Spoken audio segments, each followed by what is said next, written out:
mbokk yi seen beneen programme wu xew-xew la fii ci QTV ñu am mbégte ak kontante pour àndaat ak yéen mu di beneen àjjuma fas yéene indi beneen tomb waxtaan bu am solo comme niñ ko baaxoo def rek àjjuma bu jot fukki waxtu yi tegee ñu ànd ak yéen ci programme bi nga xamante ne moo di programme wu xew-xew ak man mi Ansoumana Eso Ñaasi ak sumay naataango Modou Lamine Diouf yàlla def na nag moom dafa tawat ñuy jël opportunité bi rek di ko ñaanal mu tanek jàmm àndaat ak ñun ci àjjuma bi nga xam ne lañ digmal si waaye am naa fi suma naataangoo Birames Diop bii wala góor bu ñaaw borom tur yu bëri di beral nuyoo tamit ñi nga xamante ne ñooy soppe programme bi naka noonu Buso Creation nga xam ne moom moo ñoo solal àjjuma bu jot di taaral plateforme bi kon Bibi bismillah. jërëjëf Ansoumana asalaamaaleykum askan bi góor ak jigéen mag ak ndaw noo ko nuyoo rafet na lool te man tam noonu laa ñëwee rek continuer ko fa. di nuyu bu baax kilifa diine kilifa aaday di leen ñaanal jàmm bu baax di ñaanal tam suñu bopp jàmm di ñaanal tam muy aji jiitu yàlla xare leen àjjana ñi nga xam ñoo feebar tëdd si kër mbaa si lépp yàlla fëgg seen i bopp ñu ñuy déglu tam gars yi yàlla def si ñoom déggin bu nga xam ne dina mën a jëfandikoo lépp luñ fi war a ñëw waxtaane si kanam di ñaan tam bu baax yàlla may ñu tam dënd bu nga xam ne ni ko mën a waxee si ni mu gën a nekk di jekkee di rafetlu bu baax a baax jàppale bu nga xam ne bu soo création jàpp na ko si programme bi wax dëgg yàlla bu ngay taaru lool te loolu dafa nekk lu nga xam ne dafa baax pour nit ñi dugal seen loxo si biir programme bi fii si biir QTV bi. jërëjëf ñi bàyyi xel ñu ñoo topp ci Q radio 103.3 ak tamit si suñu social media handle si naka noonu Facebook ak YouTube si QTV Gambia yaa ngi am loo ma fàttali mbokk yi ñu jéggalu rek ndax dafa am xibaar boo xam ne jot nañ ko tey.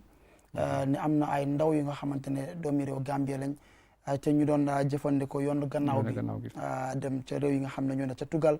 yàlla def nag ñu ñàkk fa seen bakkan ñu bëri bàyyi ko Kaatong ak Jambur naka noonu Gunjur ñuy jaale ñi nga xamante ne ñooy seen i njaboot waaye tamit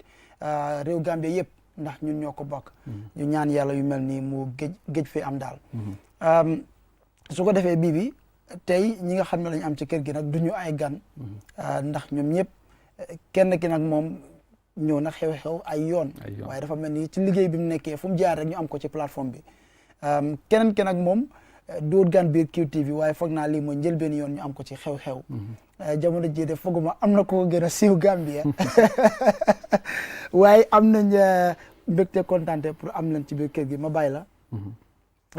nga dal leen ndax ma dalal leen tey ba nga dal gaay kon bismillah mbokk yi suñuy gante ci biir kër gi mooy ki nga xamante ne moo yor kaddu wayu takku dere ci biir réew mi mu di police yi di PRO Modou Moussa Sissaho ñu am mbégte kontante dalalaat ko ci biir kër gi ñu ngi laa wax bismillah jërëjëf Eso comme noo ko waxee rek saa su ne su la ñuy ooyee rek xanaa ñu ñëw uyu si leen ndigte liggéey bi moo ko oote ñu mun a waxtaan ak askan gi diggante police yi ak askan gi ndigte police seen liggéey dem nañoo na pour askan gi la so am na solo trop saa yu nekk soo la ñuy ooyee rek pour mun a ñëw waxtaan ak askan gi wax leen lépp loo xam ne police yi ñu ngi si liggéey ak loo xam ne daanaka dañ ko leeral loo xam ne because lu bëri dem na ñëw na Gambia bi fii nii si lu bëri liggéey police yi daanaka si loolu la te kontaan nañ trop comme bi commencé xam naa liggéey boo xam ne jamono bii nii moo nekk liggéey boo xam ne moo gën a am solo torop ñu ngi si kawam mooy opération clear the road comme gars yi ñu bëri nuñ ko xamee kontaan naa trop pour mun a ñëw fii nii ak suma naataango koo xam ne saa su ne may ànda moom foo xam ne ñu mun a waxtaan ak askan gi te kontaan naa waaye balaa ma laa delloo kàddu bi mooy damaa gërëm ñëpp képp koo xam ne mu ngi ñoo topp si social media platform si and everywhere di support opération clear the road waaye ba tey ñu ngi ndokkale nuyu si suñ inspector general of police Abdoulaye Sanyang ndigte si jiitam si la ñoo tax maa ngi fii nii toog si seen tur pour wax ak askan gi te képp koo xam ne police officer la te képp koo xam ne is a civil servant képp koo xam ne Gambian la at the end of the day Gambia rek moo ñor moo tax lii yëpp jërëjëf Piero Bibi waxoon naa fi ne am na koo xam ne mu ngi ci biir kër gi tey yaakaar naa kenn gënu koo siiw ci réew mi jamono ji mbaa du moom mooy bukki kii de gars yi ne moom rek a des si ñancoo yi waaye mbokk yi am nañ fi ki nga xam ne tey mooy Mané moom senior road safety engineer la fi nga xamante ne mooy banxaasi nguur bi seetoo wàllum yoon fii ci biir réew mi Mané bismillah jërëjëf maa ngi rafetlu seen programme bi comme ni nga ko waxee xew-xew maa ngi soog a attend programme bi nii waaye su ma amee time ma ko dee seetaan nag di leen nuyu eso ak sa naataango bi right jërëjëf opportunity bi ngeen ñu jox ni tey pour ñu mën a teewe programme bi su ko defee lii yëpp lu ko war mooy suñ exercice bu ñu nekk di def ne mooy opération clear the roads day ñëw fii nag pour leeral askan bi yëpp rawatina Gambia yëpp àdduna bi yëpp si luñ nekke parce que xam naa ne li ñu def ne kumput kenn parce que media mu ñëw topp every time man bu ma yëkkatee sama loxo sax media dañ maa jël parce que noonu nañ ko bëggee bëgguñoo jum ci luñ nekka lu ñoo def parce que si loi dëkk bi la ñoo nekka di doxal te yàlla def na ne dimbale ñu lu ñoo def ni yëpp lu ñoo depuis on the 19 right depuis on the 19 last month mooy October October yeah October 19 so month before last sama memory bi boy man maa ngi dem ni rek xaw ma kañ lañ commencé nii sax so it's getting to 2 months now depuis buñ ko commencé yàlla mu ñoo gën a aar loolu dëkk bi seen ñaan bi la ak seen guidance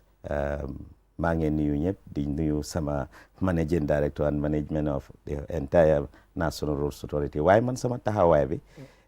taxawma fii o tooguma fii pour sama institution rek waaye it is the entire government because maa ngi lead the task force of this operation so bëgguma lim sama institution rek waaye the entire government Gambia government of the day ci njiitu His Excellency Mr. Adama Barrow di nuyu ñëpp for the opportunity and the trust buñ ma jox pour exercise bu ñoo def ne and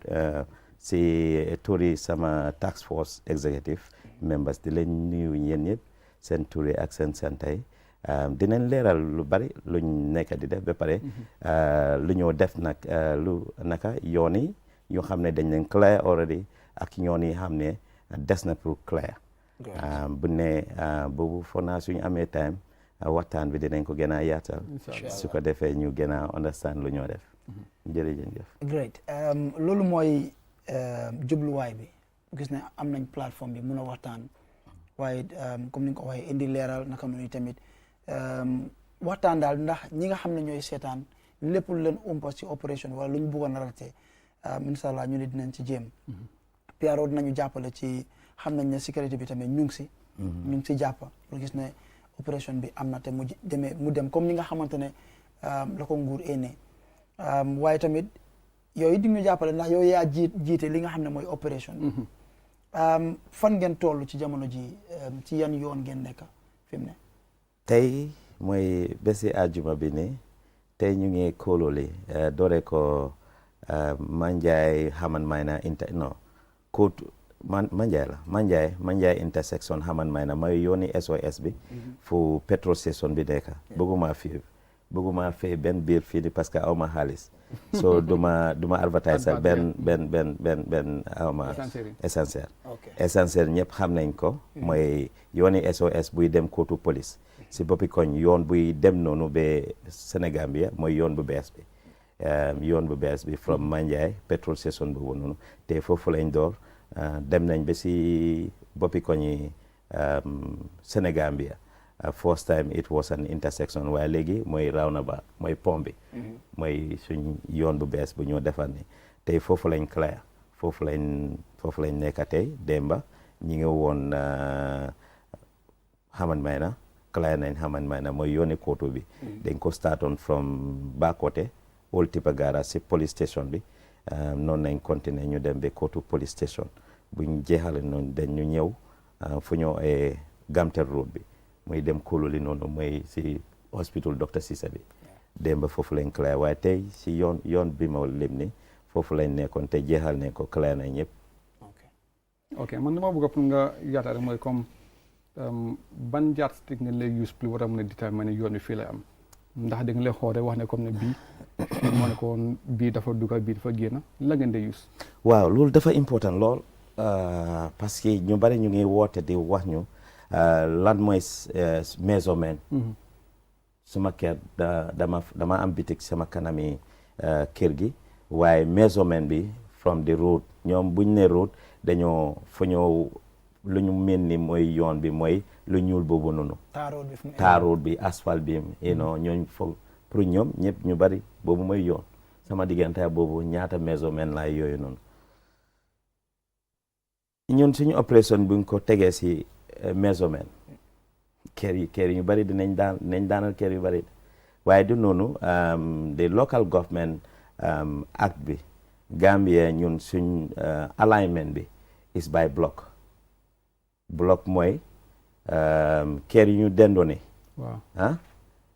Johnson bu dee yaa ngi amee fii Johnson ba beneen Johnson the same block ñoo ne war a nekk the same alignment by block nekku ne straight line so by block la ñoo jëlee mun na ñoo jël from this Johnson nga am 3 4 5 compound nga am beneen Johnson ñooñ seen block bi foofu la yem fekka ñoom bii mu ngi xëccani ci biir tuuti next one boobu ñooñu pousse tuuti so next one bi from starté the same alignment noonu la ñoo jëlee so waaye buñ toppee straight line bi boobu du suñ loi suñ loi di land lefen bi mooy by block lañ de jëlee alignment so foofu la parce que ñëpp am nañ kéeti kër mooy title deed ñun da ngaa dem si ñeneen ñi ñu start di wax ne sama title deed baa ngi nii sama kër bi depuis yoon bi mu amutoon man suma kër bi fële la yemoon ak yooyu noonu waaye luñ fail to understand the size of the road balaa tali bi di ñëw foofu noonu ay koñi sew la day nekk waaye développement suy ñëw obviously yoon bi fa mu gën a yaatu understand feeder road si nag mooy yoon yi dugga si biir dëkk bi minimum mu gën a tuuti 14 meters feeder road mooy comme yoon yi koñi comme yoon muy jékko Qcell di dem mooy secondary road waaw boo secondary road waaw bi gën a tuuti 14 meters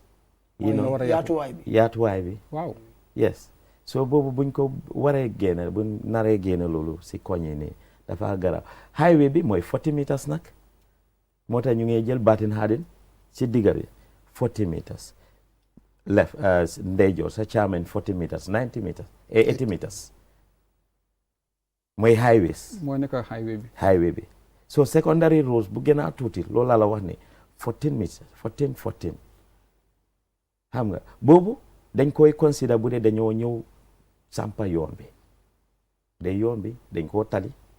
il faut yoon bi am because carriage bi fu oto yi war a daw kese boobu 7 meters la 3.5 meters 3.5 meters nga am peggi yoon bi 1.5 meters mooy footpath fu ñi di war a doxee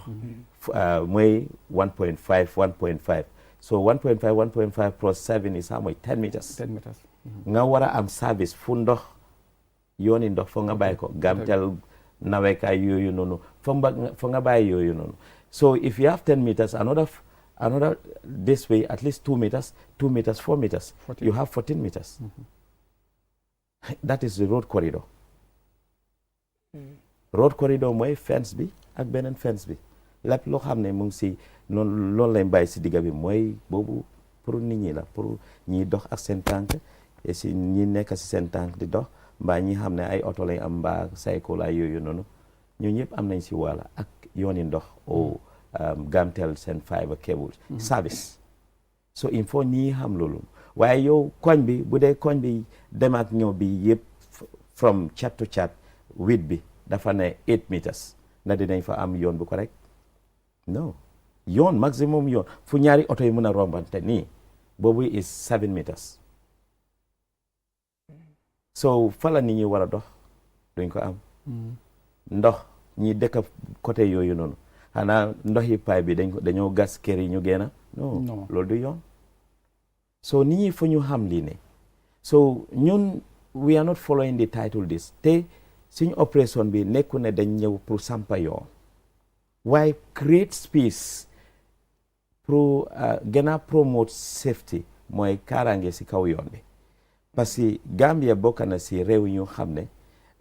accident dafa bari te ñu ñoo gën a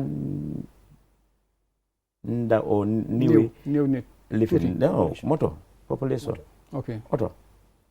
Gambia ñun suñu oto yi bari wuñ seetal buñ naka week boobu buñ clear woon Serekunda boo xam ne boo ñëwee foofu noonu from Westfield balaa nga am Serekunda market it takes you minimum 30 minutes waaye léegi buñ ko clear ne demal nga seet dina la jël less than 3-5 minutes romba nga foofu doo yëg ne sax oto yi ñu ngi si biir dëkk bi waaye ndax xam ngeen ne foofu nit ñaa ngee ñëwaat waaw nii ñu ngi ñëwaat PRO dina si ñëw parce que boobu that is an enforcement ñun we have 2 falls during 2 falls maanaam ñaari loxo lañ am man sama team bi dañoo clear ñu génne obstruction ak ñi xam ne dañ encourage build on the road or def business si kaw yoon bi any kind of thing loo xam ne mingula ak naka dem ak ñëw bi dañ koo génne so man su ma ko génnee already now ñun si the same team dañ am PRO moo xeet ñooñu mooy seen njiit bi follow up and arresting team am nañ ko during suñ operation bi moo maanaam depuis suba ba ngoon ba time bu ñëw wàcc képp ku leen nekk dina bugg a indi jafe-jafe seen liggéey waaw ñi xam ne comme lu moo wax ne ñi xam ne fuñ clear already ñoo ñu ngi delluwaat foofu noonu di dem ida seen business or what something most of the time ay business or taximan yi ñoo ko def Serekunda so ñun dañoo clear ñooñu now at the same vein Inspector General of Police dafa sas commissioner regional commissioner yëpp police regional commissioner yi seen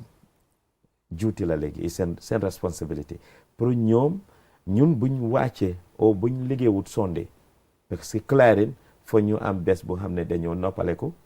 pour suñ gars yi mën a dem prepare seen bopp ba beneen following day ñun ñu responsible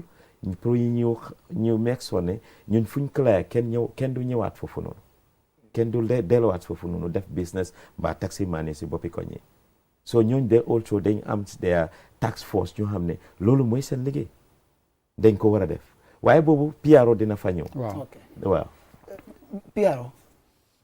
ñi ngeen a arrest maa ngi fàttali ko àndoon na ak yéen bi ngeen dooree am na bés bu ma àndoon ak yéen am ñoo xam ne jot nañ leen a arrest fan ngeen toll ak ñooñu ñi ngeen a arrest dañ leen dee charge ñu fay ay fine ndax dañ leen dee yóbbu si kanami loi ndax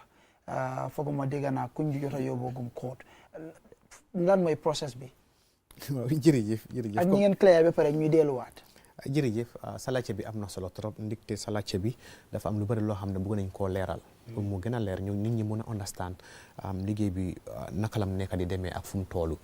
soo ko bàyyee xel ñu ngi wax ne daanaka dugg nañ si almost the second month ñu ngi jeexale second month bi buñ ko dooree ba léegi the first month luñ jot a arrest on is close to 100 nit ëpp na ko téeméer dañ doon nekku ne dañ doon bañ mooy ne ñu bari ñoo xam ne dañ leen si njëlbeel bi the very first week ñu bari understand when we get to them xam nga because understand they are not trying to comply we arrest them pour buñ for obstruction because we don't want any delay and all that dañ leen arrest ñu yóbbu leen si PIU ñu teg leen foofu noonu ba nit ñi wàcce mun a toogaa ñoo waxtaan ak ñoom ñu explain leen then we release them soo ko addee together ñoo xam ne ñooñ la so dafa dem toolu jamono boo xam ne jeexal nañ from Sting Corner ba Westfield ñu dóor ko ba Serekunda ab Bakoteh boor boobu noonu so bi team bi continue from Westfield to Tallinding demee Lamin ba Brikama so ñun dañ delluwaat si ginnaaw ñu startaat fu ñu starté woon Sting Corner ñoo xam ne dañ leen génnee woon ñu dellu si waat si kaw yoon bi ndax dañ isiwaat seen moto yi bi ko dañ ne képp koo xam ne mu ngi liggéey xam nañ ne Josuwang boor boobu noonu am nañ fa spare part shops ak yooyu noonu te ñu bari yooyu ay shops lañ they are not garages or mechanics place waaye da ngaa gis si kanami shops yooyu noonu ñu bari dañ dee isi moto yi moto foofu noonu lañ dee changer seen taaya si foofu lañ dee pomper taaya si foofu lañ dee ceeñee daanaka e mécanique lañ fa dee am te wax nañ ne this place is not meant for that because da ngaa gis environment boobu noonu daf de saa yu nekk mu ngi tilib ay diw yaa ngi tuuru ay moto yaa ngi park on the way da ngaa gis dañ dee ñëw ba si kaw yoon bi da ngaa gis ne di road bi si boppam daf dee xaw a tied up so ñii dañ doon ñoo xam ne ñu bari si ñoom arrest nañ leen we arrested them we took them to the police station and most of them were charged most of them over 58 people were charged. Charged then on? They were charged for non-compliance, Okay. for obstruction and congestion of the road. So what happened is we took them to court. When ñu demee court dafa am ñoo xam ne dañ leen fine, dafa am ñoo xam ne dañ leen woon court bi si boppam. Understand? So ñu charge nag ñu jot a charge si bëri si ñooñu noonu. I can remember about 17 to 18 because 28 ñoo dem on the first batch. Out of that 17 were charged, if I could remember very well. Te ñooñu most of them dañ leen charge $500. Understand, for doing what they have done. Okay, te lu tax loolu yëpp soo ko seetloo mooy ne it was the beginning of the operation. It was just meant for people to understand that we are actually serious about this, because at the end of the day mooy lii pour askan gi la pour jàppale la. waaye PRO 500 naw na loolu la dañ fa egg dafa ndaw ci ku yàq loi. waaw so because li xew mooy loi bi dafa mel ni police yi ñoom dañu exercise di loi waaye loi bi lu mu fi tegu il faut court tamit they only have to go according to the laws that are here. So court yi ñooy charge gars yi ñooy charge du police yi de. Cooji ñooy court mooy charge police du charge kenn dañ ko arrest ñu yóbbu ko loi dem si court bi decide ne lii la ñoo teg gars yi suñu leen ko tegee ñu fay ñu bàyyi leen so lii moo tax ñu gën a am problème bét barki démba yàggul ñu ngi doon waxtaan suñu mbir maa ne mu ngi nii ne we don't want to criminalize, we don't want to charge them criminally, but it looks like they can be charged criminally. And the section boobu suñu leen charge 160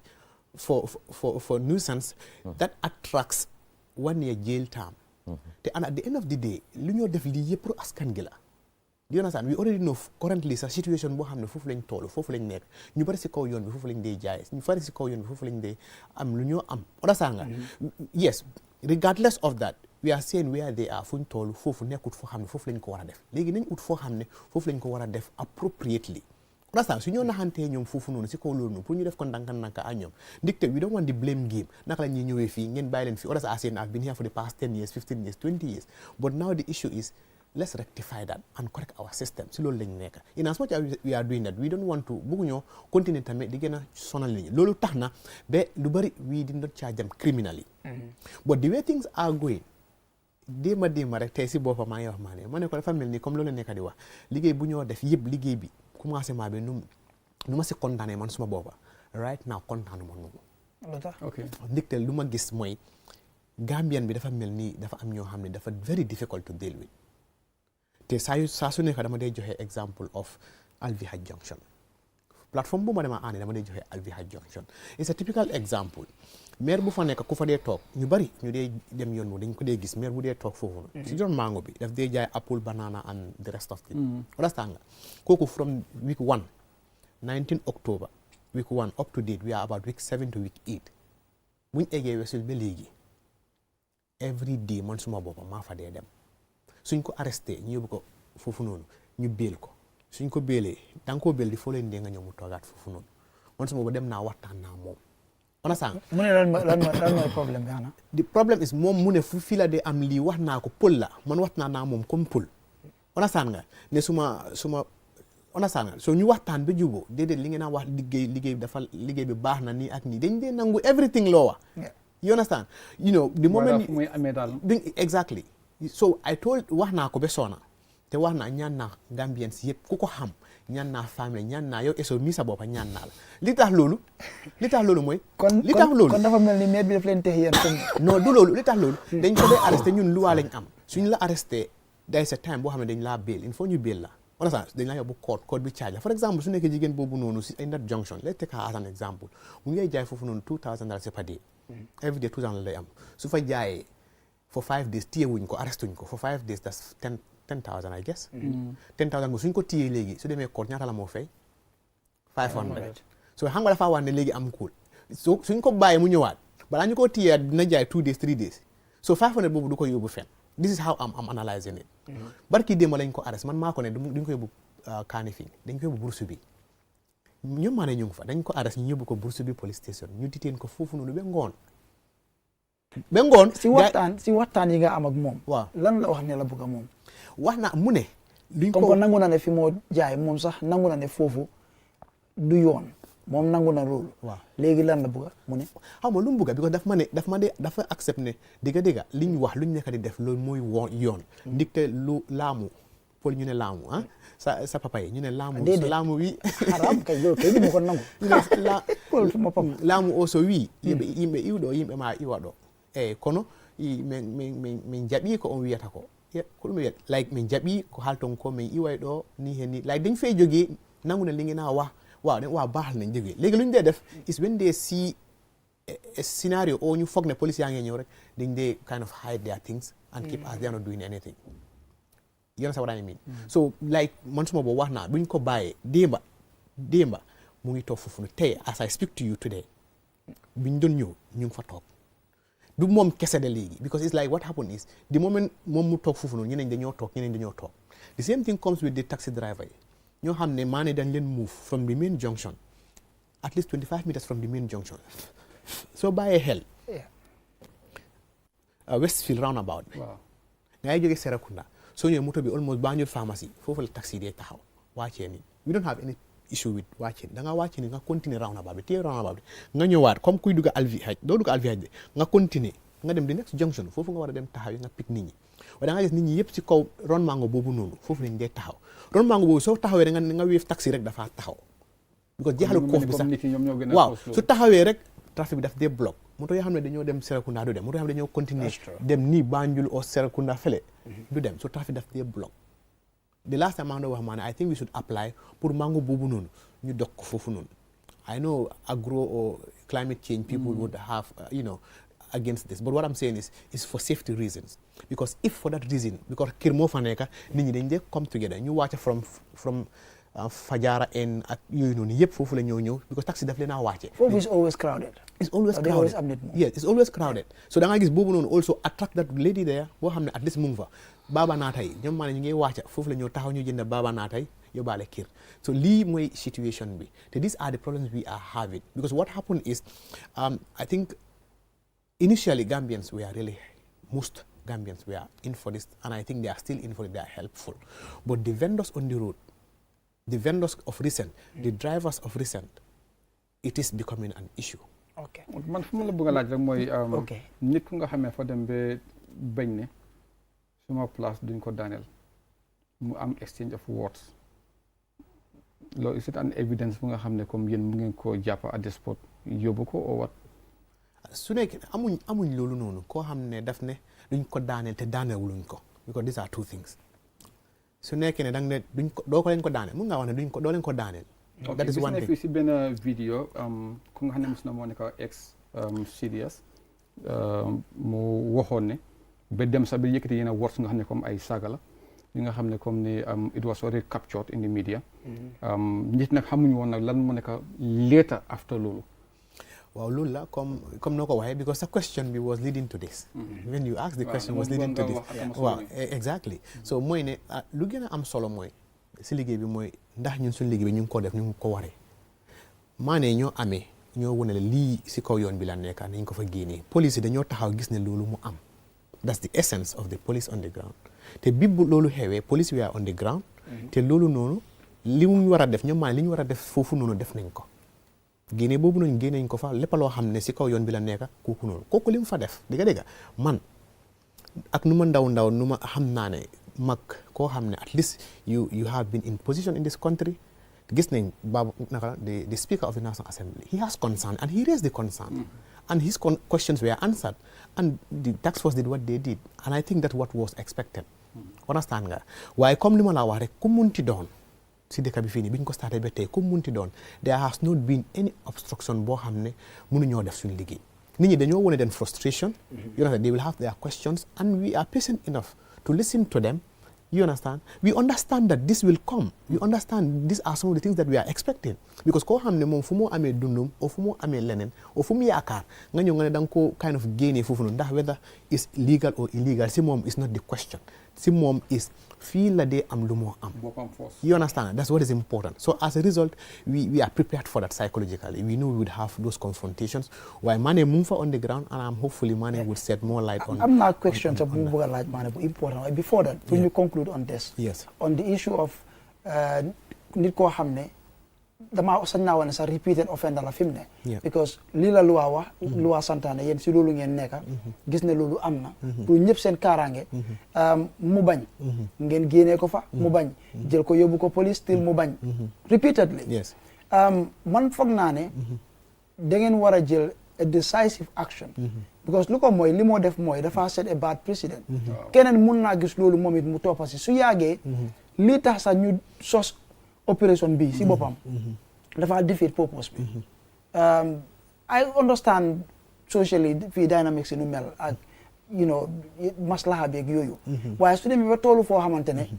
tey already mu ngi affect opération bi in a way. because ñi nga xam ne ñoo nekkee foofu tamit. au différent nekk ak moom bu ñëwee toog ñoom it dañoo ñëw toog. su yàggee nit ñi pour ñu comply sax dafa nekk an issue. so foog naa something has to be done about that. regardless of whatever social relations we have. the fact is loi moom loi la. So something has been done, something is in place already, because next week Monday we are taking them to court. So in addition to the usual charge we'll charge them, we've already discussed, and hopefully we will add that criminal charge. So because somebody that would be, I don't know, courts in terms of money, it would be applied,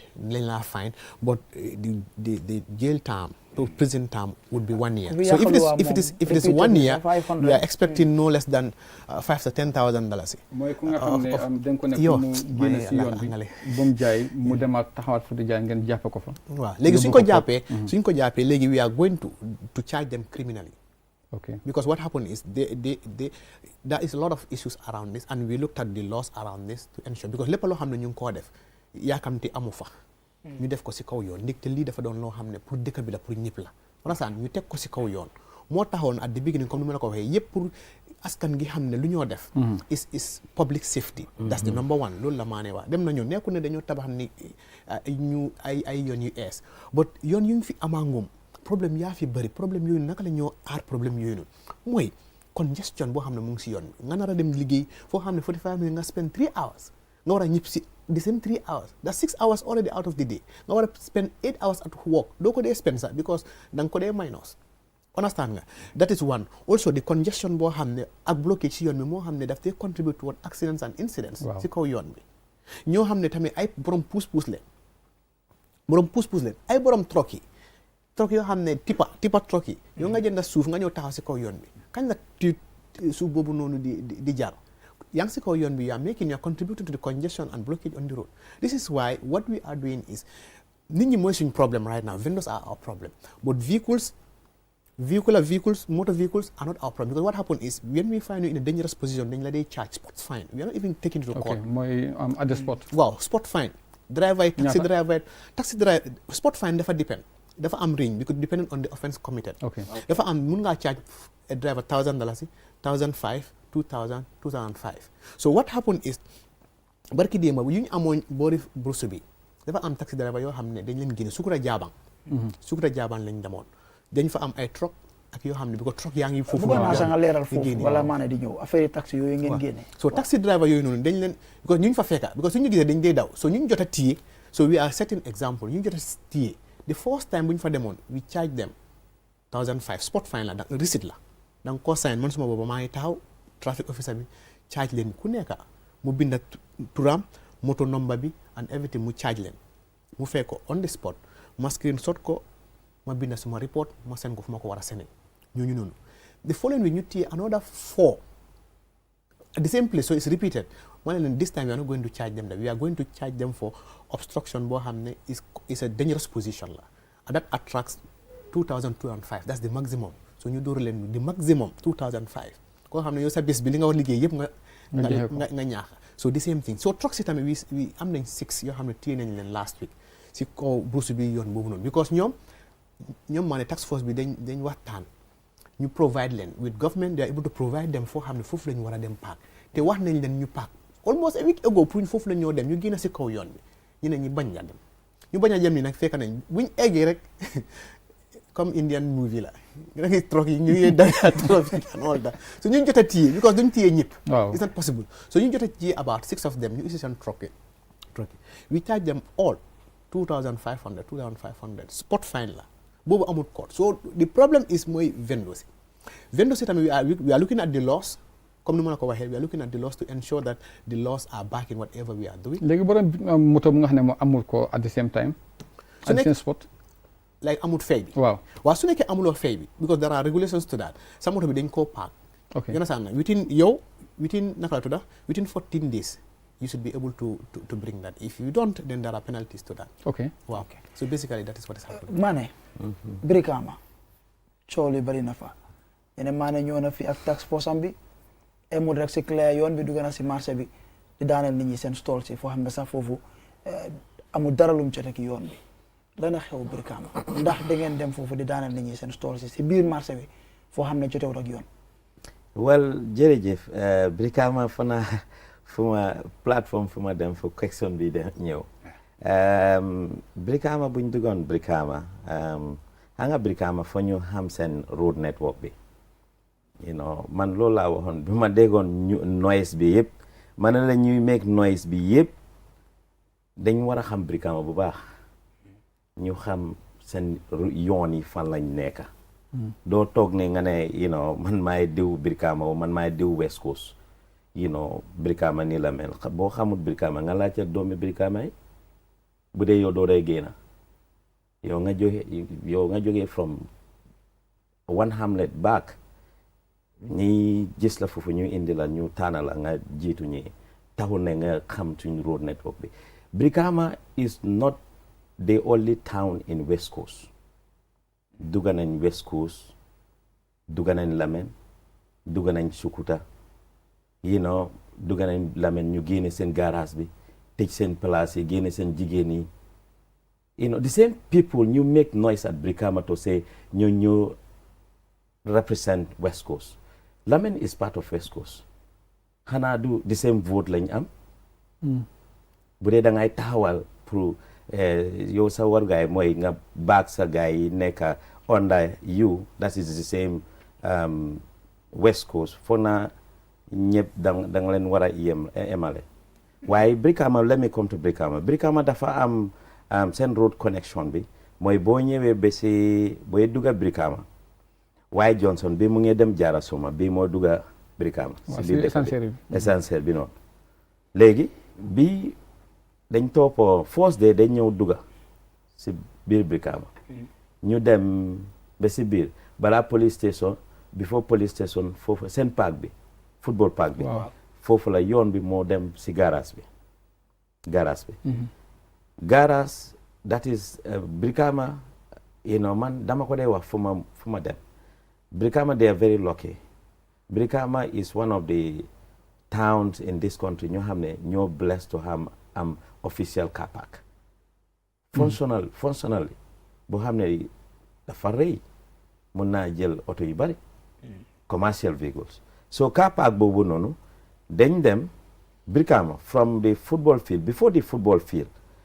traffic built up foofu la dee am ba fu ñoo ooyee Gunjur Johnson so it takes you this short distance boo xam ne it's about right 340 to 50 meters not even 500 meters si diggante bi you spend almost an hour or lu ko raw lu ëppa loolu this small distance so léegi buñ demee bu claye yooyu ñu dugga oto yi si essentiel bi balaa opposite the car park oto yi foofu lañ dee yuutoon foofu mooy garage foofu lañ def garage parce que lu war loolu oto yi duñ dee mën a dugga si biir garage bi di purpose bi dañ ko defit dañ ko change instead of pour oto yi ñoom dañ ko def marché nag ay stall lañ fa samp te government samput car park boobu noonu fo market and garage dañ ute mooy yoon buy dem si biir garage bi so yoon bi dafa moo lead ba si biir garage bi te soo duggee si biir garage bi dafa am ñaari exit buy génn beneen bi nii la génne mu génn si South Bank Road bi mooy sooy dem fooñi noonu bii nii moo dugga si biir Brikama bi ñetta la sax bii dafa dugga noonu mu dem génn fu non hospital road bi yooni hospital mooy after church bi beneen yoon mu fa buy dem si seen hospital bi beneen yoon bi foofu la génn from garage bi so dafa mel ni ñi nekk boori yooyu noonu mun nañoo use boobu ñu dugga si biir garage bi o ñu génne noonu dugga si biir Brikama bi ñuy génne pour delloo back to Serekunda mun nañoo jël noonu ñu génn waaye yoon yooyu noonu soo ko fatee ak jaaykat yi oto yi buñ duggee duñ mën a génn understand nga so ñun yoon lañ nekk di toppa ñu clay yoon si biir garage bi information boobu am nañ ko garage bi pour mu accommoder pour oto yi dugga foofu noonu il faut ñu clear cantine yi foofu noonu because foofu du marché government dafa bil foofu noonu pour oto yi benn oto du warta taxaw si kaw yoon bi nañ dugga si biir so ñu clear yooyu ñu dugga si biir clear boobu indi na beneen coow ma génne noonu clear noonu buy war a dugga Brikama mooy exit bi kon ñu xam ne si waaw si boori fence la nga di jaayee understand nga ma clear ñooñu boobu foofu fu mu lead noonu dem si naka hospital road foofu la ñu wax ne dugga na si biir marché bi foofu du marché yoon na tali la dañ ko tali moo fa nekk gota yi nekk si side ñaari side yi yëpp gota la so jaaykat yi foofu lañ nekk stall yi ñu ñoom génne la di third one seen complaint bi am dégg naa ko wax ne dafa ñëw ibi ñu suñ bunti marché bi dañ ibi suñ bunti marché bi ñu dugga it's very sad loolu kay moom daw na yaram it's not true foofu du marché foofu mooy woon garage garage Brikama the first garage bi first garage bi foofu lañ nekkoon comme lu ñu def Serekunda rek jigéen yi nuñ nangoo marché naka garage yi Serekunda léegi jigéen yi dañ dax driver yi foofu noonu ñu dem foofu noonu lal seen everywhere jigéen naka oto yi mënuñoo am fu ñoo def garage Serekunda so oto yi génn ñu nekk si kaw yoon bi jigéen yi ñoo leen génne foofu noonu mooy jaaykat yi ñoo génne driver yi foofu noonu ñu xam nga ñiy génn ba pare ñoom jigéen yi seen boppa ñu génne toppa driver yi si kaw yoon bi bañ a use that one as a market parce que ñëpp lii la ñoo wax boo amee si kaw yoon bi si la sa njaay bi gën a gaaw xam nga so ñoom driver yi using ko ñoom bàyyi nañ foofu noonu ñu toppa ñoom tam ñëw si kaw yoon bi driver yi nekk tawaw si kaw yoon bi ñoom tam ñu bugg a def suñ naka yoon bi marché moo tax xat-xat bi trafic bi so fu ñoo wax ne Brikama dañ ibi seen bunta bi garage la woon yoon bi xam nga GPTC all GPTC waaw nii la mel waaw den nga am léegi foofu mooy GTSC boss sa corporation bi xam nga seen bunta bi noonu taalal dafa am yoon waaw yoon boo connect ak beneen lifin foofu la ñoo ooyee Nana Johnson boo moo dem génn si Nana Johnson koy sooy dem si area council waaw yoon ba foofu la def Johnson bi so yoon boobu nu yoon bu yaatu la na so diggante yoon boobu na ak beneen yoon bi dara nekkutoon fa it was just open so boss bi buy jógee Soma mbaa Basse noonu laay duggee mu ñëw du doon dem ba Gunjur Johnson mu toon so trafic bi dafa free woon foofu noonu ñii nekk Brikama si biir Brikama bi noonu lañ doon ñëwee noonu ñi xam ne buñ aagee foofu noonu mooy bunti corporation bi Brikama la ñoo dem New Town naa yooyu noonu seen saate ba noonu lañ doon duggee ñii dem Gunjur rek ñoo dem nii so trafic bi daf doon flow very nice so buñ clear foofu la ñoo wax ne dafa dugga si biir marché bi mu génne te tali boo fa nekka boo gisee ne nguur gi sampa yoon bi pour dem ak ñëw bi la waaye du marché original marché ci gannaaw la nekka so ñoo ñëw project ba jeexal marché bi ñu ñëw ci kaw suñu yoon yi fata suñu yoon yi yëpp lu ñu def Nana Johnson ñu fata ko ñu ngi ñëw sampa si beneen yoon bi buñ leen bàyyee noonu miinin benn oto du dawat ok foofu lañ clear foofu noonu moo bëgg a dugal ñaari laajte bala Piaro di ñëw mooy si affaire yi yoon yi nga xam ne si boppam comme si biir marché fooy wax noonu su ñëpp gis nañ ko mooy soo ñuy just GTS yi nga continuer straight boobu moo war a connect ak area council war a dem straight utali yoon yi fire service bi waaw moo bëgg la xam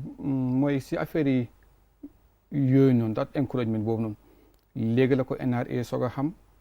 ndax nag daf ko doon ignore for the time bi bu njëkk secondly also mooy ñi nga xam ne ñoo nekk di tabax si ko yoon yi most of them dina am kayit from physical planning ndax amu doon benn lifin bu nga xam ne comme ne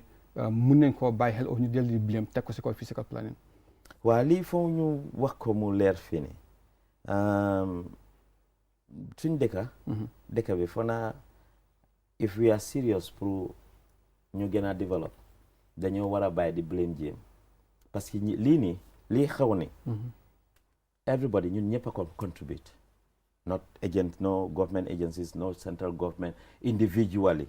Parce que si ground bi, ñun si ground bi lay nekk. nit ñi dañoo bàyyi seen kër yi si biti seen fence bi ñu ne ñoo moom foofu noonu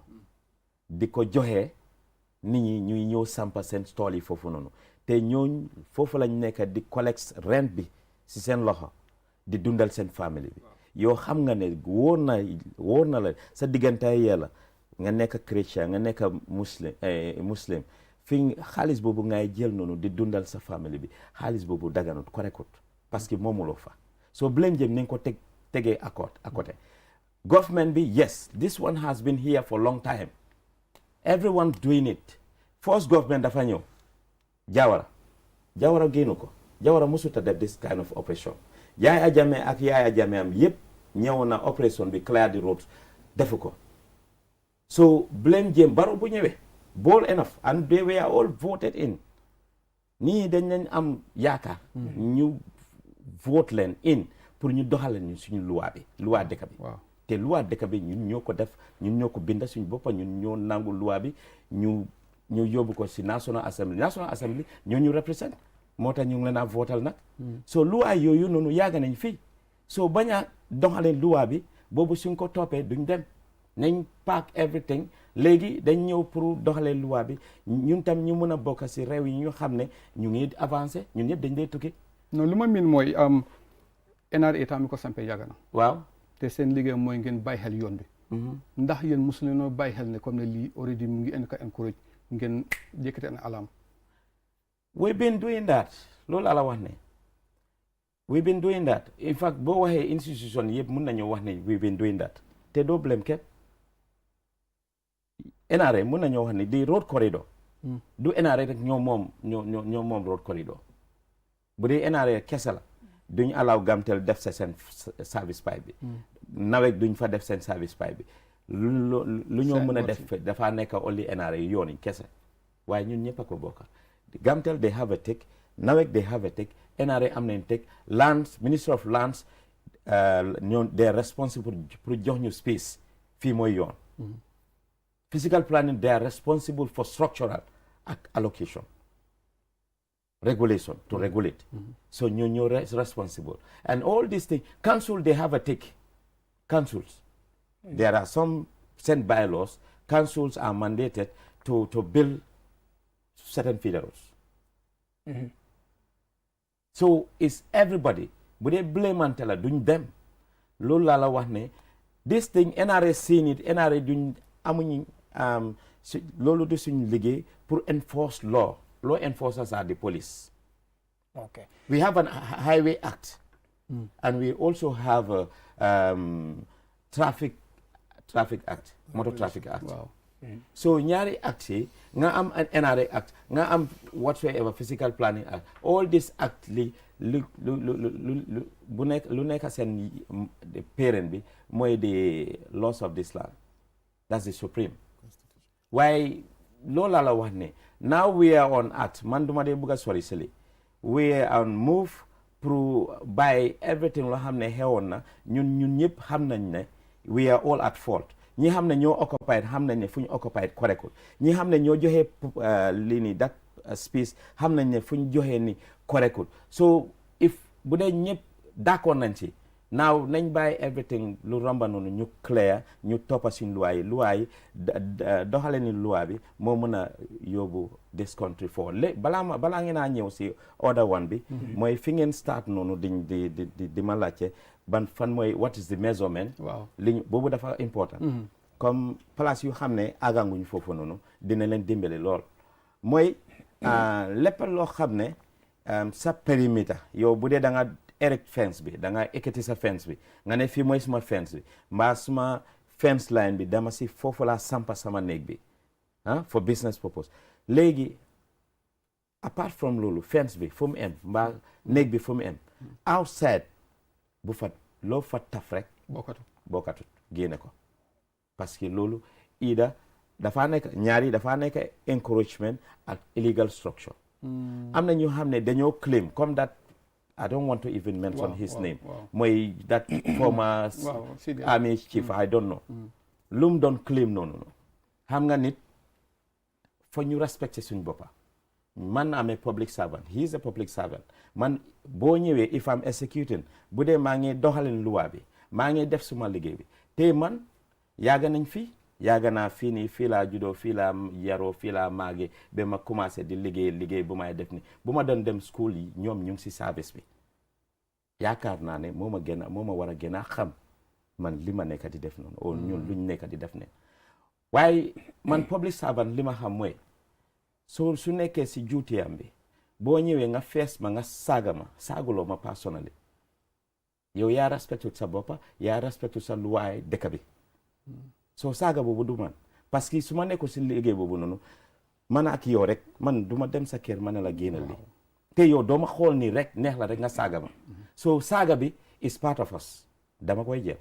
soo ma saagee I am executing what li may def waaye loolu du ma difaa li ma war a def parce que moom dafa am këram mu build on the naka mu am sob si kanam loolu noonu si la project short fence ñaari block 2 meters in width yaatuwaayam bi guddaayam bi mu dem ba si fu këram i yem noonu so fu mu jël noonu that is part of the footpath ma ne ko li nga project ni si suuf ni balaa ñëw di dañ àgga foofu ma ne la ana borom kër man xaw ma fu mu dëkk sax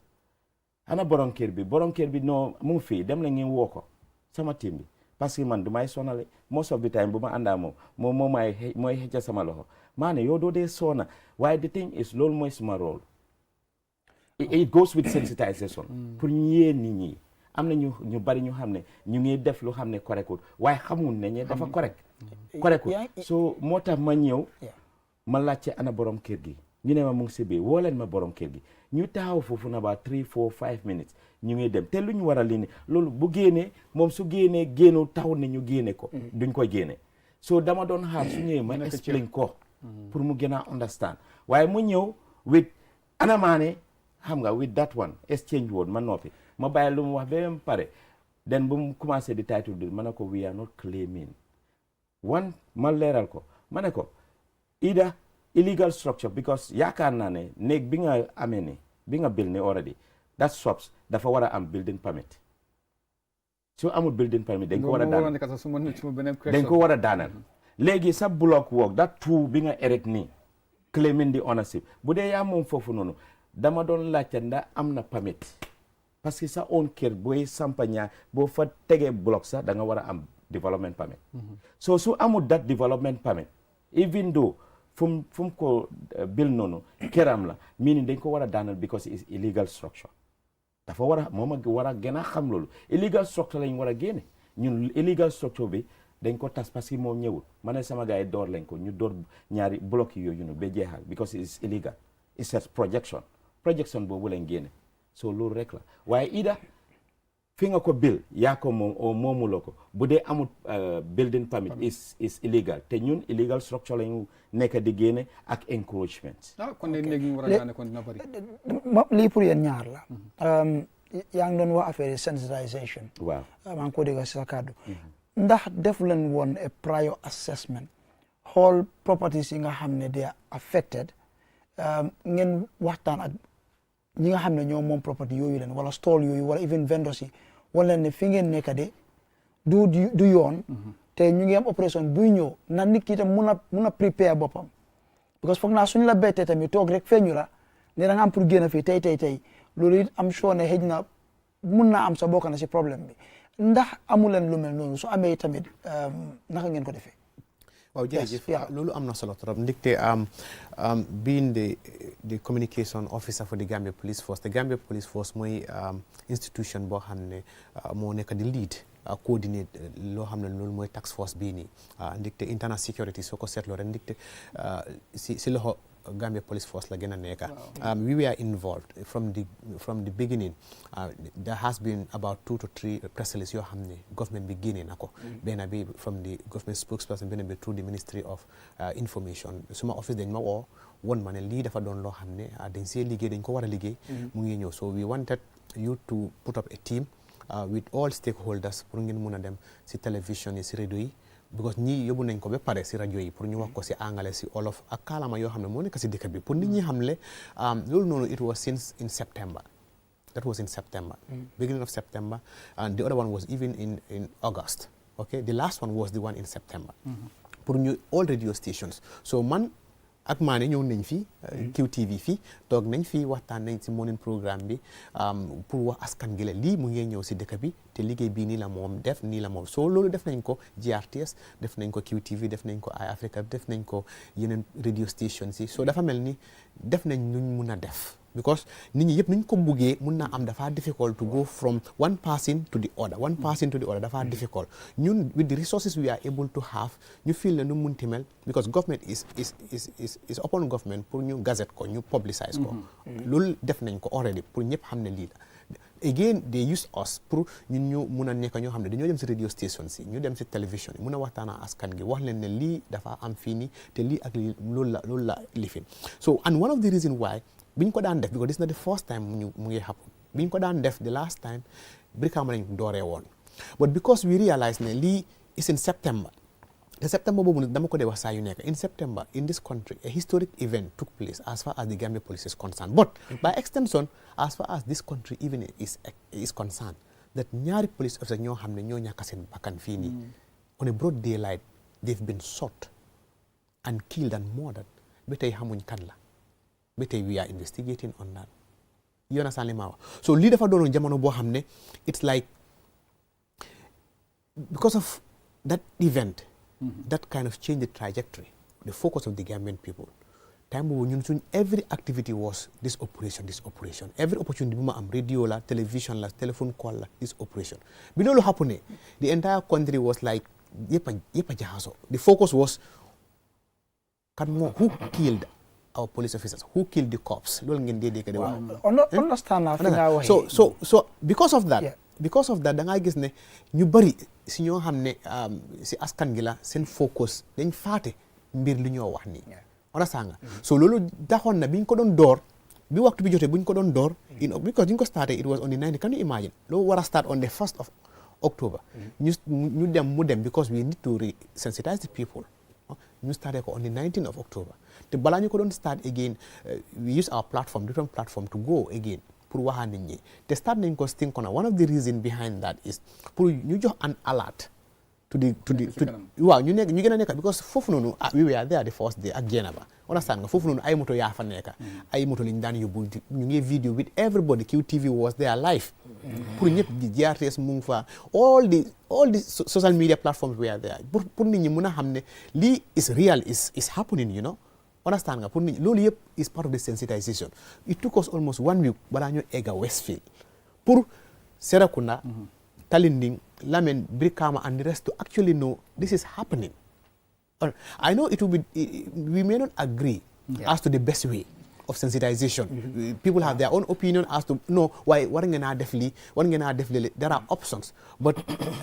we did what was available, what was possible with what resources and time at the time that we were doing that. And I know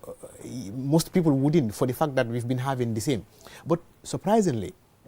Dem nañ ba Brikama can you imagine tey mii maane tey nit yaa ngi toog de seen salon yi seen bitik yi ñu toog di xaar maane léegi naka la ñu ngi ni tey so it's not about the sensitization yes it's like fan lañ war a génne after almost 2 months ok dinañ jël short commercial break mbokk yi dellu si waat bu ko defee ñu continuer waxtaan bi am na a follow up question to that waaye gannaaw break bi inshallah mbokk yi ñu jël commercial break ñu waat. Welcome to Samsung, your one-stop for electronic excellence. We redefine quality with unmatched durability. Experience innovation with our smart TVs, including Neo QLED, 8K, 4K, and 4K UHD TVs, refrigerators, and washing machines, featuring diamond drums for soft, clean clothes. But that's not all. Transform your environment with Samsung split and floor standing air conditioners. Cook effortlessly with our 4-burner gas cooker. Stay connected with our wide range of smartphones. With every purchase, you enjoy a complimentary gift from us. visit our showroom at Xew Xew, Kairaba Avenue or Bursubi Turntable. You can call us on 3333 Elevate your lifestyle with Samsung.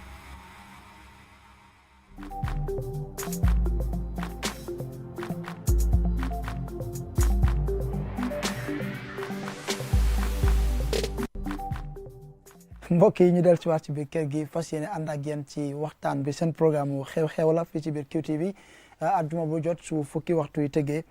ñu indi leen waxtaan yu am solo te nag suñuy gan ci biir kër gi di Mané mi nga xamante ne moom moo jiite kuréel bi nga xam ne nguur sos na ko pour setal yoon yi ñu xamee ko ci opération Clear the Roads naka noonu tamit ki nga xamante ne moom moo yor kaddu wayu takku dere ci réew mi mu di PRO bu police si saa ñu am mbégte kontaan te am leen ci biir kër gi. PRO am na ñoo xam ne rafetlu wuñ anam bi nga xam ne ngeen di téye ñi nga xam ne yéen góom ngeen ne ñu ngi obstruct maanaam ñu ngi leen sonal seen biir liggéey wala nekkuñ di comply ak yéen am na sax ñoo xam ne ci especially si internet bi ñu ngi complain ne ni ngeen dee defee affaire yi daal dafa ñaaw da ngeen dee mal handul nit ñi wala wax leen kàddu yoo xam ne rafetul ndax loolu lu am la ak i tamit naka ngeen dee handule ñi nga xam ne gom ngeen ne daal ñu ngi obstruct seen liggéey ndax da ngeen ko dee jaarale ci yoon yéen it. waaw jërëjëf lépp loo xam ne police moom warta yàq lu waa lépp loo xam ne def nañ ko si opération bii nii opération bi mun naa taxaw ne wax ne lépp si yoon lañ ko teg yëpp si yoon lañ ko teg te si lu bëri du ma mun a yow ñëpp la de waaye si ñu bëri loo xam ne happen na sima kanam man mi suma boppa especially from the beginning of the operation there has been a week or two boo xam ne I was totally absent waaye from the beginning and te xam naa lépp loo xam ne suñu bëri loo xam ne ñu ngi ko doon wax it happened at the beginning ok foo xam ne comme mun nañ ko wax ne commencement bi confusion bi mu ngi bëri woon gisoon nañ koo xam ne ñu ngi ko doon bugg a arrest boori Juus wang te loolu isoon na fa ay jafe-jafe youth yu fa nekk bounce mi la xaw ma ñoo xam ne te dama ko dee wax ne youth si ñooy suñ hope of this country wana sanga ñoo war a amee country bii nii ëllëg te is important ñooñu ñu xam loolu noonu te is important ñooñu a part of this a part of anything loo xam ne development aspiration of this country la because we are aspiring pour ñu dëkk bi ñu bokk si ñoo xam ne we are developing you understand and this is one way or the beginning of that man I'm a firm believer of the fact that the Gambia dafa changé saa yu nekk fu ma dem dama ne Gambia bi dafa changé mooy ne police bi si boppam dafa changé you know it has changed things have changed in this country we have to agree you know whether you like it or not things are changing loolu laa de wax ñu ne la yéen police ni ma la leen déedéet it's natural understand nga dañ tollu foo xam ne jamono bi kenn du ko mun a control like nu ñu wax léegi there is no way you can control information how can you control information today like our operation moo tax ñu invite the media house so that actually they go on live they record this as it is happening they don't need to call me or call Mané tey naka la fa demee they be on the ground and collect the information and give it to the public so moo tax loolu yëpp question si ñoom because ñoom ñu ngi fa when it was happening yes you would see sometimes that we use force to arrest people and when waaye ndax force boobu is it reasonable force exactly we only use force where it is required and reasonable force proportional to the event or the act we have police officers on the ground lan mooy determine ndax is proportional to the act nit ki reaction am la wala lan waaw mooy ne for example if you have to arrest somebody now su ne moom doo ko arrest te yow sa liggéey la pour nga arrest kooku noonu you are going to do everything possible pour nga mun koo arrest understand nga so arresting boobu noonu police officers are trained on how to arrest how to effect arrest waaw everything possible man am naa si problème ndax everything possible boobu nag bu dee da nga koy jaay doole yàq lu waa si kaw loolu da nga ko jaay doole pour nga mun koo arrest we have to understand this because loolu doole boobu liñ la train boo xam ne da nga ko jaay because soo ko jaaytee doole boobu doo ko mun a arrest jaay doole bu ànd ak lu waa exactly loolu laa nekk di wax I don't know my wolof waaw bu leer because yes we have because they by law they are provided with regulations yoo xam ne loolu lañ war a enforce that's why they are trained on how to use that force understand moo tax yow doo mun a dem rek nga arrest anybody you understand you know lu tax police di arrest they are trained how to arrest somebody and they have to use force minimum force required proportional to the act understand if you are arresting for example one person for example you're going to have 10 people dafa open it will bring confusion understand si moom so what happened there was we were having that and the youth actually ñu génna more or less lii du fi am saaga lifin jam xeer yi ñëw ak yoonu but fortunately we have the paramilitary yi nag ci bëri su ñoo génna is part of their SOP standard operating procedure because li xawe mooy there are two crowds peaceful crowd and hostile crowd. The peaceful crowd can also turn into hostile crowd at any point in time. So this is why para yi su ñoo génna saa yu nekk dañoo génnaa yëpp mooy ne dañoo génnaa baatin and seal dafa xam ne ñoo xam ne dañoo am baatin and seal. Seal bi is to defend, baatin bi is to dóor. We have to be clear. We have to understand these are procedures. This is what they are taught. And lii is loo xam ne is by law. They know when that, because there are commanding officers ñoo xam ne ñoom xam nañ liggéey bi at one time they can authorize that to happen. That is one. Nga am ñoo xam ne ñoom ñu ngi am seen gun, ñu ngi am seen firearm boo xam ne dafa ànd ak gaz. Tear gas lu ñoo wax gaz. ñoom tamit dafa am jamono boo xam ne ñooñu noonu suñu leen soxlee dañ leen oote so suñoo génne dañoo génnaa yëpp baatin seal ak goon boobu noonu dañ ko gaan boo xam ne mu ngi amee gaz then stand by team mu ngi at base stand by team moom ñu génna suñ ko mënutee handle then the stand by team would come to join but fortunately we apart from that day we did not have any of such we have individually ñoo xam ne dañ dee bëgg a ore gars yi dangal xam nga rek dangal no ngay wax dangal waaw dañ dee bëgg a dangal yooyu noonu waaye suñu gisee ne nii ak nii and again the military sombo dafa am ko taxaw mu ne yéen da ngeen xam ne soo leen institut military fii du work de understand nga yes I think it's important for people to understand it's not because we want to bring military to intimidate people that's not the issue is we needed manpower you understand to do this because service bi seen liggéey dafa bëri especially PIU boo xam ne ñoo dee intervention te in the military dama ko dee waa they have what we call the national guard ñoo xam ne they have police powers ñoo xam ne police suñu leen soxle dañ leen a oo pour ñu jàppale ñu si liggéey bi so this is why they are also here to support us and help this is what is happening so in essence I am not sure and I'm not aware of foo xam ne police has used excessive power as far as this operation is concerned man li ma la bëgg a laajte rek mooy comme like foog naa su information di jóg before ngeen àgga for example already àgga ngeen Brikama boo mu am sonné passé na dafa dem fii ba Basenda waaw ok fine comme ndax du baax ngeen inform nit ñi in advance ne comme for exemple képp kuy jaay si boor bi fale nga war a dem am na fu leen allocate marché bele la duga fii génn nga xam ne comme nit ki dina mën a préparer ndek am na ñu nga xam ne dañ lay toppal waa am na ñu nga xam ne su ne ne comme fii doo fi def lii ñoom pare nañ si am na ñu nga xam ne ñoom dañ dëgër boppam comme for exemple nga ne ok in Soma képp ku nga xam ne yaa ngay jaay si boori area council bi warloo faa jaay dem leen si gannaaw Soma around this area la mais bi ñoom mën nañoo prepare before in advance ngay ñëw. waaw loolu sa laajte bi am na solo xam nga task force bi different institutions yi ñoo fa nekk am nga NRA nga am police nga am physical planning nga am the area councils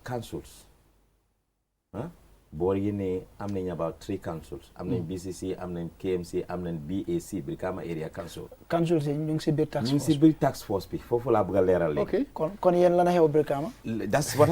I'm going fa ñu leeral ko fii nag parce que ñun luñ xam nga suñu understanding bi mooy dañ amoon meeting te lii yàgg na nag this is not the first time nga defoon nañ ko fi 2021 te ñooñ the same task force bi lañ jël no changes so task force bi pour ñëpp ñu dem regulate seen bopp physical planning bu dee da ngeen joxe temporary allocation permit bi da ngeen a dem bi ngeen binda ñu notice because officially temporarily fo ngeen bindañ waxuma ñu xam ne is illegal yi yeggu leen ko de waaye ñu xam ne yéen yaa leen jox lii nii naka permit bi temporary because seen temporary is annually renewal every year fo nga renew ko council dem leen ngeen seen environment within the council yéen fi ngeen de dem jëli rates yi xam ngeen ko di waaw am ñi xam ne yéen naa leen allocate waa taf leen fii ni ngeen a dem foofu di jël rates whatsoever you know yéen a xam seen marché bi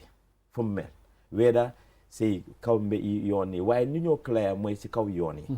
so we expect the task force because ñun ñëpp benn kaddu bi la ñun ñëpp a nekk foofu noonu Brikama area council am nañ representative mooy seen deputy or assistant commissioner boobu moo fa nekk nga dem Banjul City Council ñoom tamit seen deputy commissioner nga ñëw fii ni KMC ñoom tamit seen deputy commissioner moo represent council ñi yëpp so ñun suñ opération bi xam nañ di road map council yëpp xam nañ ko lan la ñoo génne suñ demee foofu noonu fence to fence anything loolu leen fa def rek bu dee ay da ngeen joxe ay nit ñi sob si ngeen ñuy taf si bori maraaj bi o ñu xam ne si kaw yoon bi la jaaykat yi nekk foofu noonu def leen ngeen waxaa seen gars yi notice la illegal weda joxe yéen a leen jox paper o jox leen benn paper dem leen ngeen def loolu seen décision area léegi bu dee council yi yëpp they are part of us coow bi lu tax coow bi di jóg parce que meaning yow ki nga yooni mu dem represent la foofu noonu if the person is not representing you fully lu tax nga yóbbu ko foofu nag kon dafa mel ni comme information is not being filtered. Wow. So is it our fault? Why forming the task force? Because man today man maa jógee NRA di represent NRA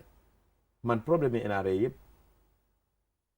dama lu ñu waxtaan suñ every meeting su ma jógee foofu dama war a dem ma report back kii jógee police mu ñëw suñ paree suñ waxtaanee o suñ luñ mën a defar kii o luñ mën a d'accord kii dafa war a dem brief IGP ak management am kii represent mayor yi whatsoever ñooñ tamit o chairman yi suñ demee dañ war a dem ñu dem report to seen gars yi lii ak lii task force bi lii lay wax te buñ commencé bés bi la ñoo commencé suñ commencé lii ak lii coow warta am ok léegi ndax am na place nga xam ne dia am exception maanaam bokkuñ si mbir mi su ma ko waxee mooy comme like ku nekk xam na ne embassy si réew loolu su suufi réew bi la nekk waaw waaye it's not part of the country for example American embassy gis nañ fi ngeen laal fi Moroccan embassy ñooñu moom dañ ñëw si kaw yoon bi waaye gis nañ ne comme American embassy fii seen xawma bëggoon naa ñëw foofu waaw seen doole bu nga def si lif boobu noonu loolu moom am sone was part of the road kañ ngeen a ñëw Kairaba dafa am exception yi nga xam ne is already been given out to certain maanaam est-ce que ragalu leen Kairaba bi non exception amut waaye yéen exception amul yéen laal ngeen Stinkoona ñëw ba biir Serekunda jaala dem ba biir Kam te Kairaba bi ñu nekk fii soo xaaral ma daana rek dañ am road map ok road map loolu lañ am te lu waral road map bi dañ prioritize ok am na yoon yi xam ne dañ leen prioritize based on the nature nuñ mel am nañ primary routes mooy li ngeen a ooyee highways so whatsoever nga am secondary roads ñuy feeder roads yi waaye lu tax ñuy def lii yëpp suñ opération bi yëpp lu ko waral mooy promote road safety ak maintenance safety bi fo si boobu la ñoo toppa traffic congestion bi is part of the safety right so buñ def loolu comme lu mu wax ni we started on the primary roads moo tax ñu dem started ko Stinkoona dem ak noonu right so Kairaba Avenue is part of it sa question bi mooy embassies internally within fence that is representing their country that is suuf boobu that is either America or China si biir waaye our road from your fence here fu sa fence bi am road corridor moomuloo ko that is in the Gambia so ñun lu ñoo clair mooy si kaw yoon yi Kairaba Avenue bokk na si yoon yi xam ne ñoo gën a yaatu yoon yi mooy this feeder road si fii nii if you check the fence line from there ba bële mun nañoo am 6 lane Kairaba Avenue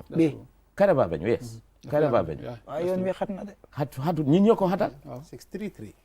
ñi ñoo ko xatal parce que xoolal seen original fence line American embassy you see that railings that is not the fence line the fence line is the white one behind they have a white one behind léegi loolu dina génn well suñ fa àggee of course dafa génn buñ fa àggee dafa génn. There's no exception in our operation because what we are doing ñu ngi operate si suñu yoon yi lañ wax clear the routes. We are not saying getting into any premises of anybody or any institution. biñ ko dooree ba léegi musuñoo dugga kër yi kenn mbaa premises institution. because loolu concerne ñëpp la. waaw léegi ñaata embassy ngeen laalagum apart from the Moroccan because dama gis ne comme si yoon bi ngeen nekkoon. waaw bitig yi jaayekaay yooyu noonu so wuñ mi nit yëpp xamoon na ne comme boobu moom which is just fine. waaye léegi when it comes to the embassy. ñoom mi bi dañ la wax sax ne comme ne no stopping. no photograph no nangam because of seen own security living. soo gisee ma loolu laajte lii dama seet na am na any flexibility because loi bu nekk am na flexibility. ndax am na flexibility si nga xam ne dañ ko leen mën a jox on certain institution or certain individuals su nga xam ne maybe A B or C. embassies dañ am procedure ambassador yi naka embassies premises dañu am procedure so ñun lu ñu def foofu au clair if bu dee dañ def obstructions or whatsoever procedure yooyu noonu foo ñu topp ko ñun suñu embassy yi mu ngi si yeneen dëkk yi waaw seen government they know there are diplomatic channels communications lu ñu war a def so American embassy they are part of that diplomatic channels ñun suñ the coordination or whatsoever Gambia government foo ñu def follow those procedures through the foreign affairs. Wow. bu dee dañ def lu xam ne waruñ koo def the communication has to go the same for ñu wax fee mu leer channels yi yooyu for the embassies is different from individuals. So for ñu follow those protocols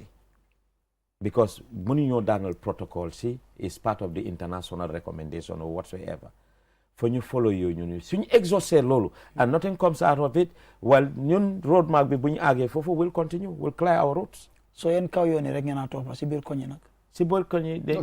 we said all routes ñu ngi dugga nañ si koñi parce que bu ñu àggee Joshua ma jox la exemple Joshua bu ñu clear those fiita yi ay yooyu noonu we had an information waa koñi ñoo ñëw daw si ñi ñëw ne ñoom seen foofu noonu léegi that end bu timis jotee seen jigéen seen xale yi duñ dee ñeme génn parce que ay agressé ñoo bari si koñi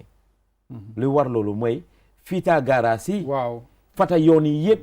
te ci gannaaw oto yi màgget yooyu noonu fala ban yi di dem xaar jigéen yi mbaa xale yi di daanu seen kaw ñuy dugga foofu noonu parce que waxoon naa fii ne dañ am roadmap ñu prioritize yeneen yoon yi waaye based on the information suñu àggee si benn intersection ñu xam ne fii mënoon naa cause any traffic jam comme oto yi fu ñëw wàccee bu dee ci kanam dafa fata dañoo dugga foofu noonu clair waaye suñ jeexalee highway si ak suñ sensitive roads si dañoo dugga koñ yu xam ne sax dara nekku fa taliwuñ ko defuñ ko moo tax ñu ne operation clear roads yoon yi yëpp la fii ba si base o koy na dugga nañ foofu am na ku sampa foofu noonu appartement di ko luwaase nag buñ ko wooyee mu ne moom daf doon dimbale ñi fekk that's not the truth when on the screen yaa ngi gis tenants yooyu ñu doon wax ne borom kër gi moo leen jox fi ñoon dañ dee fay si moom lañ dee fay si diggi yoon bi petrol station baa ngi ni moom fensam baa ngi ni si digga foofu la sampee nii so we were clearing ñu ngeen dugga si koñi am na loo bëggoon a wax de taamu kii yëkkati yaa ngi bëggoon yëkkati loxo daanaka wax na li ma bëggoon a wax rek pour xanaa dolli fa tuuti rek mooy ne comme nu munti mel wax na yëfi embassy si yëfi embassy bi lañ nekk and we really have to be honest to each other and we have to understand that there are diplomatic ties in every countries yoo xam ne they are working with government so those people are not treated like any other person within the country they have those immunities and we have to respect that as a task force which is instituted by the government xam naa ne is working in tandem with the government pour ensure all those channels because we report to them we are coming to Kairaba Avenue ñun duñ dem dugga si American embassy seen structure yi ak yooyu noonu there are protocols comme ni nga ko waxee protocols yooyu noonu we will actually follow the protocols because ñoom ñoo ñu sant liggéey boobu noonu so we'll get back to them and képp koo xam ne mu ngi si kaw yoon bi is it an embassy and all that those communication will go through them ñun nga continuer suñu liggéey mun naa am na ñu egga American embassy ñu jom ko dem am na Gambia bi yëpp start di kirib kara lu xew nii ak nii protocols are in place and we have to go with those protocols su nekkee ne balaa ñoo egga foofu noonu protocole boobu noonu yooyu noonu are not exhausted you is not expected ñu dem rek ñu déedéet we don't do that we have to respect the international standards xanaa protocoles yooyu amutoon si Moroccan embassy bi the Moroccan embassy was it today well gis na ambassador bi sa génn na and clearly you can tell ne whatever was going on he wasn't aware maybe du ma wax ne he wasn't aware waaye kontaanut si woon na réaction am sax wane na ko yes the Moroccan embassy actually suma yeneen team bi la waaye ñoom ñi demoon foofu noonu xam nga that one is even off the highway si biir la nekka so ñoom lu ñu am is that the ornamentation mooy flowers yi waaye railings bi nu mu jël si kaw yoon bi mooy feeder road bi almost ñëw na ba in the middle so meaning ñooñ buñ taxawee fële ne dañ seet ne kan moo def nii dafa fata yoon bi because kooku completely fata na ko bu dee opposite kër gi bu dee kooku moom tan développe na then there will be no road ñooñ sax duñ am yoon pour dugga loolu moo leen attract noonu waaye ñooñ dañ dugga ba génn xamuñ ne team bi ñooñu xamul ne this is an embassy gis nañ ni ku génne noonu si kaw whatsoever and it looks like it's not a Gambian also waaye ñoom buñ jógee foofu noonu si lañ am call from the owner because they are renting property owner Gambian kooku moo ne fële suma property la so guys sa gars yi dañ demoon foofu noonu waaye luñ doon laajte mooy man dama di beautify foofu xam nga foofu ñax yi ñoo fa bari ay yooyu noonu pour bañ a so luñ ko laajte is simple do you have decoration permit is allowed to have that one waaye is temporal